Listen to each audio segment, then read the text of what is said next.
E eu queria compartilhar uma palavra que o apóstolo Paulo coloca lá em 1 Coríntios, capítulo 10, o verso de número 23 ao 31. 1 Coríntios, capítulo 10, o verso 23 ao 31.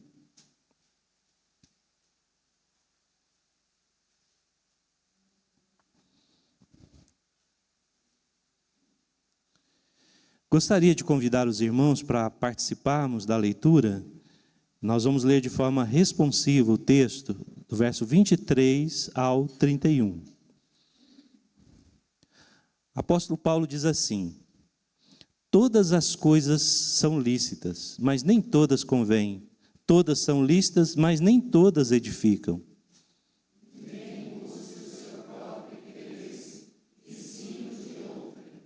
Comei de tudo o que se vende no mercado, sem nada perguntardes, por motivo de consciência.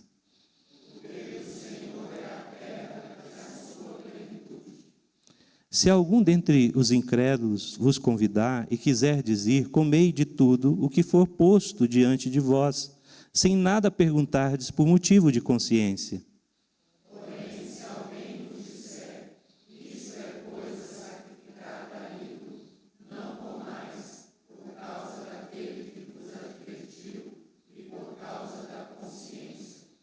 Consciência digo, não a tua propriamente, mas a do outro, porque há de ser julgada a minha liberdade pela consciência alheia? Se eu participo com ações de graças, porque hei de ser preparado por causa daquilo que me procuraste. Vamos ler todos juntos o verso 31? Portanto, quer comais, quer bebais, ou façais outra coisa qualquer, fazei tudo para a glória de Deus. Vamos orar ao Senhor. Pai, tua palavra é santa, única. Nós não confiamos, Senhor Deus, em homens. Pedimos ao Senhor que, através do teu poder e da tua graça e a iluminação do teu Santo Espírito, fale conosco. Obrigado a Deus porque o Senhor já tem me ensinado, Senhor Deus, quando o Senhor me deu a oportunidade de pensar sobre esse tema. Obrigado a Deus por nossa oportunidade de meditarmos sobre as nossas famílias. Eu rogo ao Senhor que esteja abençoando as famílias que aqui estão representadas, na sua diversidade, nas suas circunstâncias, nas suas dificuldades. Que o Senhor, com a tua graça, estenda sobre essas famílias a bênção e o amor do Senhor, ó Pai. Eu te agradeço a oportunidade de estarmos aqui. Nós oramos no nome de Jesus. Amém, Senhor Deus. Meus irmãos, há um livro muito interessante, traz um belo poema sobre a família e eu gostaria de compartilhar. Talvez você até já leu esse livro. O livro é O Arroz de Palma, de Francisco Azevedo, um livro que aborda a imigração luso-brasileira no século XX. E fala justamente sobre a trajetória de uma família ao longo dos anos em busca de um futuro melhor para as gerações. E no seu primeiro capítulo, na página 9, ele traz então um pequeno poema que fala sobre a estrutura da família, comparando sobre um prato que deve ser preparado. E ele diz assim: família é um prato difícil de preparar. São muitos ingredientes. Reunir todos é um problema. Não é para qualquer um. Os truques, os segredos, o imprevisível, às vezes até dá vontade de desistir. Família é um prato que emociona. É a gente que chora mesmo, de alegria, de raiva ou de tristeza. O pior é que ainda tem gente que acredita na receita da família perfeita. Bobagem. Tudo ilusão. Família é afinidade, é a moda da casa. E cada casa gosta de preparar a família do seu jeito. Há famílias doces, outras meio amargos, outras apimentadíssimas. Há também as que não têm gosto de nada. Seria, assim, um tipo de família dieta, que você suporta só para manter a linha. Seja como for, a família é um prato que deve ser servido sempre quente, quentíssimo. Uma família fria é insuportável, é impossível de engolir. Enfim, receita de família não se copia, se inventa. A gente vai aprendendo aos poucos, improvisando e transmitindo o que sabe no dia a dia. Muita coisa se perde na lembrança. Aproveite o máximo. Família é um prato que, quando se acaba, nunca mais repete. Família, feliz quem tem a saber curtir, aproveitar e valorizar. Família é o projeto de Deus. Então ame, perdoe, aceite, tolere-se, vivam como se hoje fosse o último dia que vocês vão estar com a sua família. Francisco de Azevedo. Interessante esse poema, porque ele traz um significado do que é, na verdade, a nossa estrutura de família. Sendo sincero com vocês, eu nunca tinha pensado na minha família como um prato. E ao longo da minha vivência, eu posso dizer que a minha família é um prato que tem um pedaço de cada coisa. De vez em quando a gente diz que a família precisa ser perfeita, mas não existe família perfeita. E às vezes a gente considera a família só a família que é estruturada com um casal. Mas muitas vezes a família, na verdade, é estruturada aonde já não há mais a presença do cônjuge, aonde já não existe mais essa estrutura.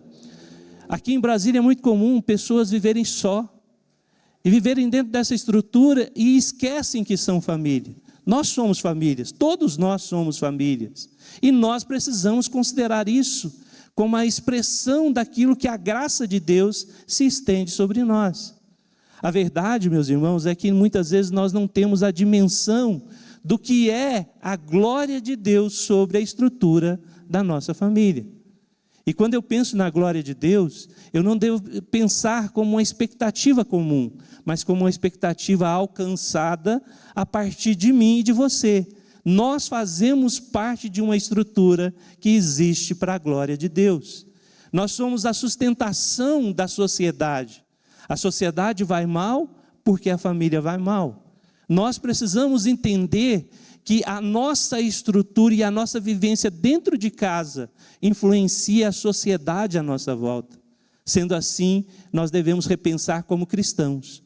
E o apóstolo Paulo, nesse texto, ele finaliza uma discussão e fala sobre algumas questões, e entre essas questões, ele fala sobre a carne que é oferecida ao ídolo, mas ele fala de um termo aqui, e usa um termo chamado consciência. E ele está falando diretamente para cristãos. Apesar de toda a dificuldade da igreja de Corinto, as brigas, a intensidade, as divisões, as outras realidades, o apóstolo Paulo estava falando para uma igreja que era composta de famílias. E famílias que precisavam ter uma consciência, mas não uma consciência comum, a consciência cristã. E dentro dessa realidade, Calvino, quando comenta esse texto, ele diz justamente que a igreja de Corinto se perdeu na sua consciência e se perdeu no meio da estrutura da sociedade e passaram a brigar entre si, esquecendo que eles, na verdade, representavam o de mais puro da existência do cristianismo. A palavra de Deus diz para nós que no primeiro momento em que os cristãos foram chamados de cristãos, eles contavam com a simpatia da sociedade. E essa simpatia ela só existia porque justamente as famílias demonstravam para a sociedade uma forma de viver diferente. E é dentro desse viver diferente que o apóstolo Paulo então termina e conclui dizendo que essas famílias, esses cristãos, deveriam fazer tudo pensando na glória de Deus. Quer comais ou bebais, fazei tudo para a glória de Deus. Eu creio que essa circunstância da glória de Deus é uma expressão que nós deveríamos repensar ela muito dentro da estrutura da família. Muitas vezes nós achamos que a nossa família não tem condição de viver para a glória de Deus por causa da estrutura que vivemos, as dificuldades que vivemos. Mas se nós repensarmos as nossas atitudes e percebermos individualmente que dentro dessa casa eu posso fazer diferença, isso pode mudar toda a estrutura da nossa família. De vez em quando eu pego a pensar que eu vim de uma família praticamente toda católica, e meus pais e meus irmãos, né, eu o único, minha mãe tinha um sonho de ver os meus irmãos como padres, né, e meus dois irmãos fizeram sim seminário católico, mas não concluíram, não foram adiante, e havia uma decepção muito grande. E quando eu me formei e me tornei pastor, eu falei assim: mãe, a senhora não conseguiu nenhum padre, mas a senhora conseguiu um pastor. E isso faz diferença. E ela disse assim: você sabe que já está fazendo diferença. A vida de um cristão dentro de um lar pode transformar toda a estrutura, a vivência dessa estrutura da família. Agora, isso depende de quem? Do seu irmão? Porque de vez em quando a gente pega pensando e falando assim: ah, se o meu irmão estivesse aqui, ah, se a minha mãe estivesse aqui, ah, se o meu pai estivesse aqui. Você está aqui. E o alvo da mensagem da palavra de Deus hoje é você. E você que precisa pensar na estrutura da glória de Deus e como você está manifestando essa glória. Não estou te pedindo para ser perfeito, porque não existe família perfeita. Israel Belo de Azevedo escreve um livro muito interessante, chamado O Mito da Família Perfeita. E ele transcreve isso em toda a estrutura do livro dele, mostrando que não existe, não há possibilidade, até porque uma família é constituída de pecadores, e aonde está o pecador, ali vai ter dificuldade. Nós não vamos poder ter aquela família da propaganda de margarina, que todo mundo está feliz, os pássaros cantam, né? A esposa levanta maquiada, bonita, o marido com aquela felicidade abraça a esposa, os filhos, eles vão comer um pão, aí passa a margarina no pão, né? A margarina derrete. Não, a nossa estrutura é diferente. A nossa estrutura é aquela dificuldade que nós temos de manhã, de levantar todo mundo correndo, preparando para o trabalho. Às vezes nem pão tem, porque não deu tempo de comprar. É um falando com o outro, é pedindo licença, é um banheiro só, que às vezes a gente tem que dividir, pedir licença para o irmão, sai da frente, eu preciso chegar cedo. E toda essa estrutura de família é a verdade da nossa família. Nós temos as nossas dificuldades cotidianas. Então, essa ideia de uma família perfeita, ela não existe. O que existe são membros de uma família que podem viver para a glória de Deus, o que é diferente. E é aí onde nós entramos dentro da estrutura daquilo que o apóstolo Paulo compartilha conosco. A vida nossa, ela precisa ser mantida não à vista dos outros, mas à vista de Deus. E quando nós pensamos na glória de Deus, eu devo lembrar que se tudo que eu estou fazendo representa aquilo que Deus é. E aí isso muda completamente a nossa vida. Lembro de uma ocasião que eu vi uma peça teatral em que um jovem dizia assim para Jesus, que estava presente dentro da casa dele, dizia o seguinte: olha, Jesus, fica aí que eu vou dar uma volta, eu vou sair, vou para um barzinho com os colegas, depois vou para uma boate, então o senhor fica aí em casa que eu vou, e Jesus vai com ele. E ele insiste com Jesus, dizendo: não, fica aí, não pode não, lá o senhor não pode ir, lá não é lugar. Não tem jeito. Aonde nós estivermos, Jesus estará presente. A presença de Deus é real, e nós precisamos pensar na glória de Deus. Será que tudo o que fazemos é para a glória de Deus mesmo? A primeira coisa que eu quero considerar com vocês aqui, e que o apóstolo Paulo trabalha, é que nós temos a mania de fazer uma grande dicotomia humana. O que nós fazemos? Nós tentamos, de forma filosófica, dividir a nossa estrutura humana. Aqui é o Roberto que está na igreja. Aqui é o Roberto que está em casa. Aqui é o Roberto que está no trabalho. Aqui é o Roberto que está na faculdade. Aqui é o Roberto que está no trânsito. Aqui é o Roberto. Nós dividimos. E muitas vezes nós não representamos bem. Porque quando chegamos na igreja, nós queremos mostrar uma santidade que nós não mostramos em casa. Nós queremos, na verdade, dicotomizar, nós queremos ter uma consciência dividida. O apóstolo Paulo está falando dessa consciência dividida. Nós não podemos dividi-la por causa de questões tão simples, tão humanas, tão pequenas. Ou nós somos ou não somos. Não dá para ser metade, não dá para dividir. E dentro dessa estrutura, normalmente as pessoas querem separar. E olha, só quem conhece a gente é quem está morando dentro de casa. Minha esposa me conhece muito bem.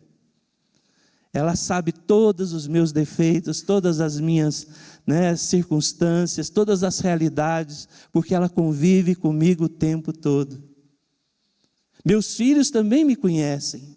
E é lá que nós precisamos mostrar diferença. É lá que nós precisamos mudar toda a realidade.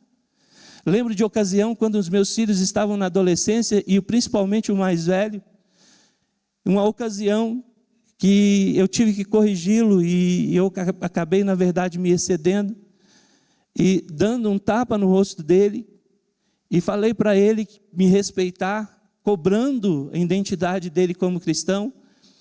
E eu lembro perfeitamente que naquela hora a consciência cristã caiu sobre mim de tal forma que eu não tive outra alternativa a não ser parar, analisar a situação, cair de joelhos diante dele e pedir: meu filho, me perdoe, porque meu pai me disse uma vez que no rosto de homem não se bate, e eu fiz isso porque eu estava nervoso, me perdoe. E meu filho me abraçou, me perdoou, e a partir daquele momento eu mudei toda a minha estrutura e toda a minha realidade em torno do meu filho. Porque eu imaginei, eu comecei a pensar, a repensar a minha atitude. Mas a maioria das vezes nós não fazemos isso, porque nós criamos uma dicotomia. É mais fácil um filho pedir perdão para o pai do que o pai pedir perdão para o filho. Nós temos isso em mente. Eu vou perder a minha autoridade, eu vou perder a minha razão, eu vou perder. Não!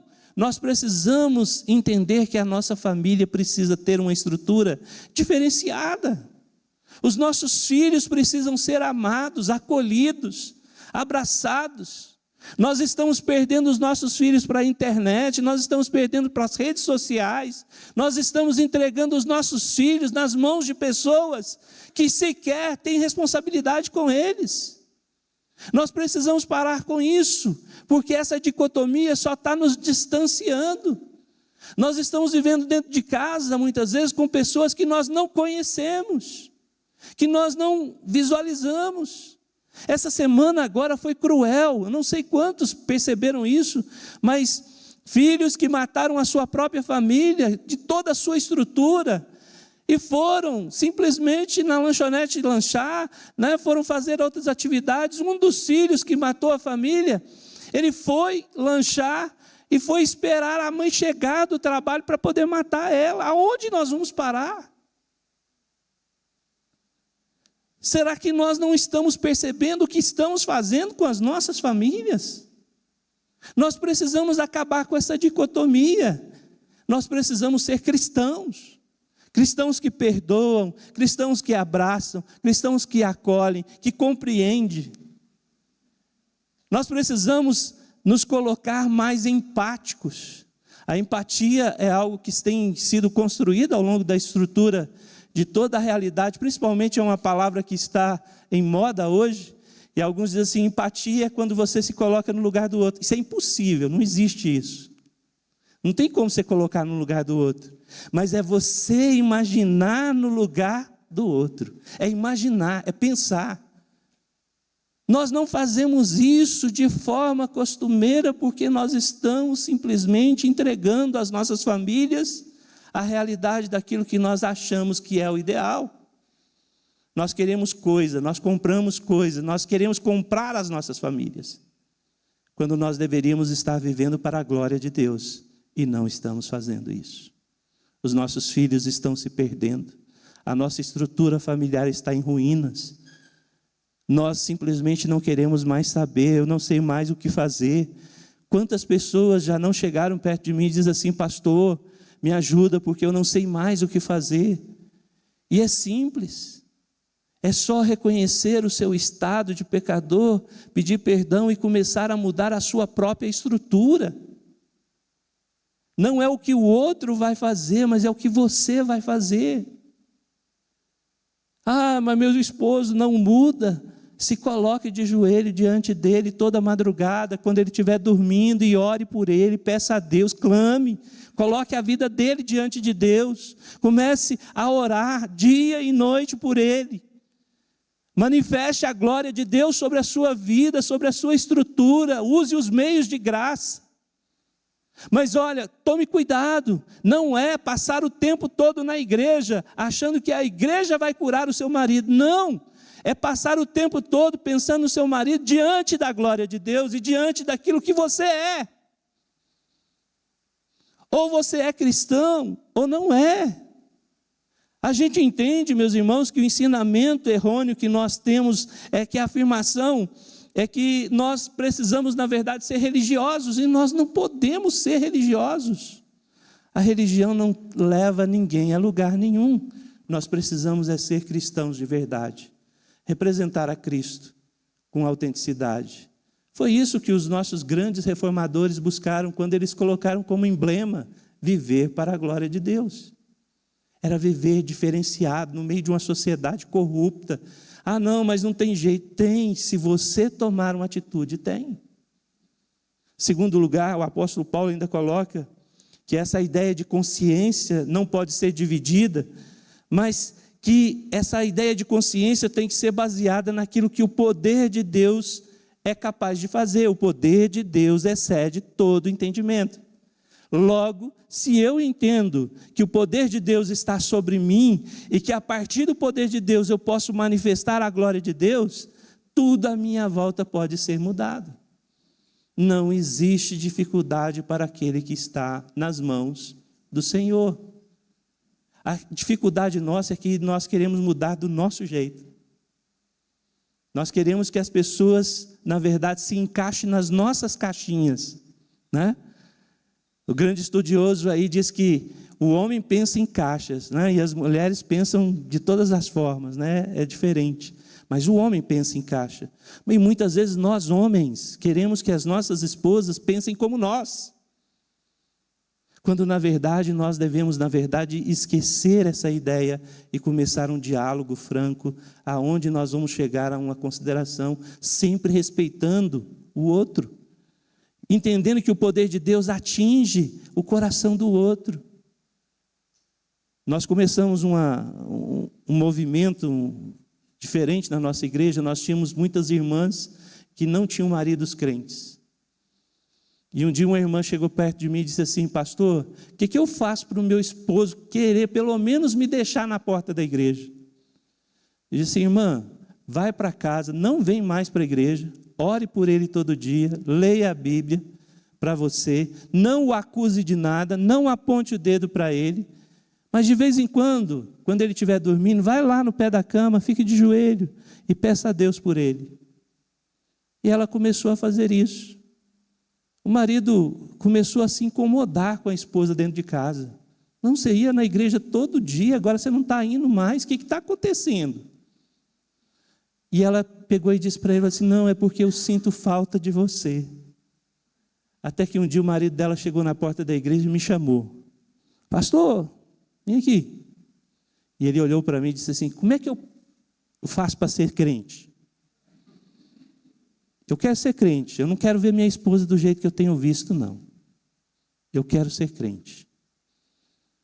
E nós tentamos, fizemos um discipulado, criamos uma autenticidade cristã de amizade, eu caminhei com eles, e ele se tornou uma bênção, e hoje é cristão, firme, diante da graça de Deus. A questão é que nós utilizamos o poder de Deus como se fosse uma mágica. Nós queremos que o outro seja atingido através de uma palavra mágica, né? Esteja convertido. Não. É a partir do poder de Deus manifestado na nossa vida que nós vamos ver a diferença na vida das outras pessoas. Seja crente. Mas você, entendendo a sua responsabilidade, nós precisamos, como homens e mulheres, entender e dimensionar que a grandeza do poder de Deus que habita nas nossas vidas é capaz de transformar qualquer realidade, qualquer circunstância, qualquer realidade. Esse mês atrás agora, uma irmã chega para mim e diz assim: pastor, nós fomos ao médico, eu e meu esposo, e o médico disse que meu esposo está com câncer. E ele precisa fazer uma operação urgente. E ele está com muito medo, eu não sei o que fazer. falei assim, vamos conversar. E aí, conversando com eles, eu falei assim, quantos médicos vocês foram?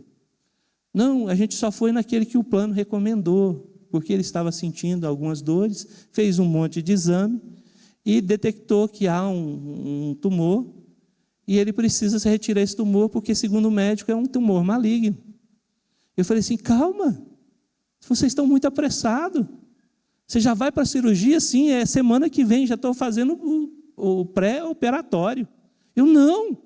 Vocês já foram procurar um outro profissional para saber a posição de um outro profissional? Vocês não acham que estão tomando uma atitude assim muito precipitada, muito ansioso, muito nervoso? E aí eles acalmaram o coração e foram procurar um especialista aqui em Brasília, que, por sinal, é uma doutora que tem uma capacidade muito grande. E a doutora, depois de vários exames, de várias circunstâncias, diz assim, olha, você já está vivendo com isso aí há mais de 20 anos. E eu quero dizer para você que não é um tumor maligno. É um caroço que você tem e que você não precisa fazer a cirurgia agora. Nós vamos acompanhar.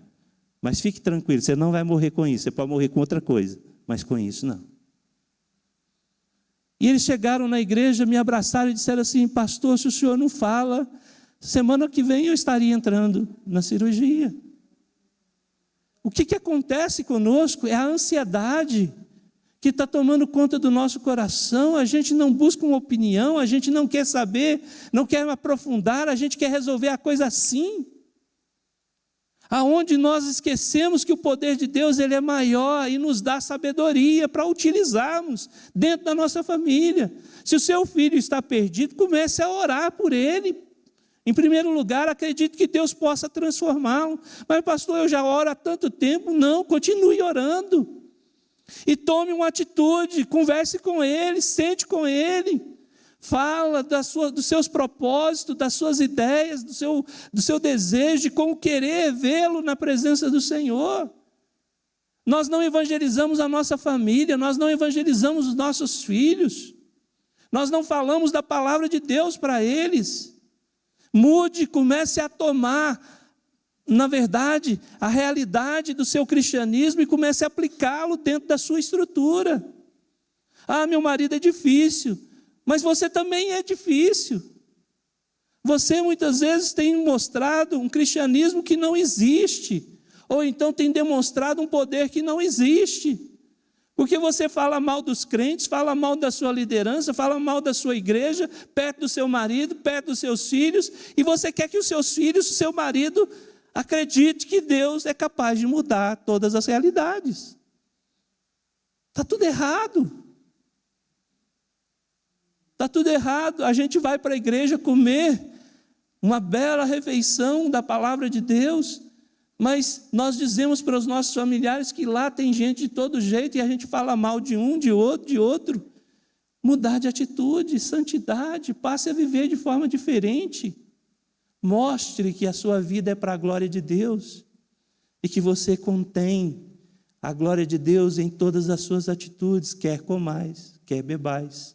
Fazei tudo para a glória de Deus. Por último, o apóstolo Paulo fala que nada há meio para separar-nos daquele que está diante do poder de Deus. Quando a glória de Deus invade a sua vida, nada te separa de Deus. Romanos capítulo 8 diz, o que nos separará do amor de Deus? Nada, nem altura, nem profundidade. E é interessante que essa ideia de não nos separar nos mostra que nós não podemos viver longe da presença de Deus. Então, aonde quer que você esteja, você está carregando a glória de Deus. E nós precisamos ter essa ideia dentro de casa. A dona de casa, quando está fazendo o almoço, está fazendo para a glória de Deus. Não pode misturar junto desse alimento, desse prato, a sua raiva, a sua indignação, as suas dificuldades, as suas frustrações, as suas realidades, porque esse prato não vai sair bom. Não vai ser uma comida boa, não vai ser uma comida que vai ser digerida pela família. Ela precisa começar a mudar as suas estruturas, pensar de forma diferente. Não adianta você falar de educação, de amizade, de companheirismo, se você também não está vivendo isso. Dar mais atenção. Quando a sua esposa chegar do trabalho, ou quando você chegar do trabalho, esqueça tudo, deixe o trabalho lá, sente, converse, tenha um diálogo, tome um café junto. Aproveite esse momento para conversar com os filhos, aproveite esse momento para saber como foi o dia, para orar junto. Não perca tempo. Família passa. Família a gente perde ela com facilidade. Então aproveite cada detalhe, cada momento, cada circunstância. Senão daqui a pouco você está chorando porque perdeu o prato principal, que é a sua família. O verbo façais alguma coisa indica um presente imperativo e é constante, e é apontando para uma ação habitual, rotineira. E é interessante porque quando nós falamos que nada pode nos separar de Deus, a ideia é de que a nossa essência precisa ser carregada em qualquer estrutura e aonde nós estejamos. Eu fico envergonhado quando eu me deparo com pessoas que se dizem cristãos, mas no seu cotidiano vivem de forma diferente. Eu estou fazendo uma faculdade, e na faculdade foi uma determinação, o nosso conselho preocupado com a igreja, que estava, na verdade, buscando diversos psicólogos e outras coisas, resolveu me fazer um convite para me fazer um curso de psicologia. Eu estou terminando esse ano. Só que eu fui estudar de manhã, porque à noite eu tenho que me dedicar e à tarde à igreja. E eu fui estudar com jovens de 22, 21 anos, adolescentes para mim. E eu, no meio daquela juventude toda, eu olhava assim e falava assim, é o tio, né? É o vovô, é o tio que está ali, né? E eu olhando para aqueles jovens falando assim, não, mas aqui eu vou encontrar ainda alguns cristãos. Tem vários cristãos. Mas olha, por maior que seja a decepção, são os piores alunos e as piores pessoas dentro da estrutura da faculdade. Eu fico envergonhado quando a pessoa diz assim, eu sou crente. Mas você estava fazendo os seus trabalhos com a inteligência artificial. Você estava enganando o professor. Você estava colando. Você estava utilizando de subterfúgios que não é do cristianismo. Como é que você tem coragem de falar que é cristão? Por que você não muda essa posição sua e representa bem o cristianismo? E aí, como sempre, na faculdade, as pessoas da sala acabam, na verdade, percebendo a nossa liderança e vêm e se juntam. Eu tenho uns colegas que se juntaram comigo, né? E eles me têm ali como uma pessoa que eles podem contar, que eles podem falar da vida, eles podem pedir conselhos, mas a maioria deles não são crentes, porque eles têm medo das pessoas que são crentes dentro da escola. O que está acontecendo? Por que os nossos filhos, por que a maioria dos estudantes se perdem como cristãos no seio da faculdade? Porque não viveram para a glória de Deus ou porque a família, na verdade, não representaram bem aquilo que deveria representar?